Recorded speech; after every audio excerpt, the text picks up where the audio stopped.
നമുക്ക് നോക്കാം നിങ്ങളുടെ പേഴ്സൺ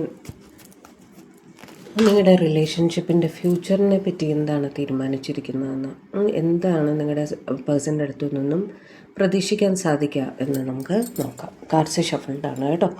ശബ്ദം കുറവായിട്ട് തോന്നുന്നുണ്ടെങ്കിൽ ക്ഷമിക്കുക, റിക്കവർ ആവുന്നേ ഉള്ളൂ കേട്ടോ, കുറച്ച് സുഖമില്ലാതിരിക്കുകയാണ്.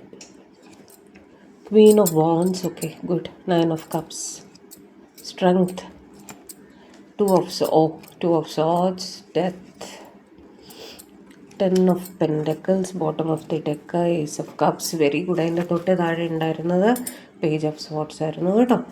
അപ്പോൾ അതായത് നമ്മൾ പറയാൻ ഉദ്ദേശിക്കുന്നത് നിങ്ങളുടെ പേഴ്സൺ നിങ്ങളുടെ റിലേഷൻഷിപ്പിനെ കുറിച്ച് എന്തെങ്കിലും തരത്തിലുള്ളൊരു ജഗ്ലിംഗ് ആയിരുന്നെങ്കിൽ ഒരു പക്ഷേ അവർക്ക് ഒരുപാട് സ്നേഹമായിരിക്കാം.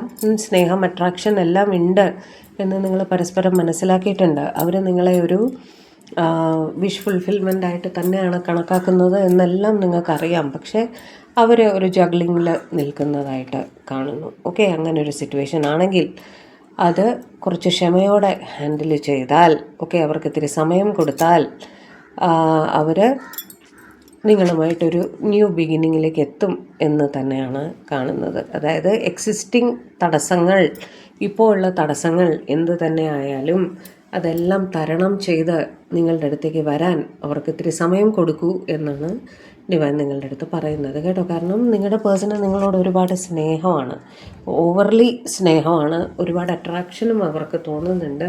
നിങ്ങൾക്കൊരു സ്റ്റേബിൾ ഫാമിലി തരും എന്ന് തന്നെയാണ് അവർ ഫീൽ ചെയ്യുന്നത് കേട്ടോ. പക്ഷേ അവർക്ക് ഇത്തിരി സമയം വേണം. അവർക്ക് ജഗ്ലിങ്ങിൽ അവരെ നിർത്തുന്ന ചില കാര്യങ്ങൾ അവരുടെ ലൈഫിൽ ഇപ്പോൾ അവർ ഫേസ് ചെയ്യുന്നതായിട്ട് കാണുന്നു. ഓക്കെ, ഒരു പക്ഷേ ഫൈനാൻഷ്യൽ സ്ട്രഗിൾ ആയിരിക്കാം, അല്ലെങ്കിൽ വേറെ എന്തെങ്കിലും റിലേഷൻഷിപ്പ് ഇഷ്യൂസ് ആയിരിക്കാം. ഓക്കെ, എന്ത് തന്നെ ആയാലും അതെല്ലാം തരണം ചെയ്യാൻ അവർക്ക് ഇത്തിരി സമയം കൊടുക്കുക.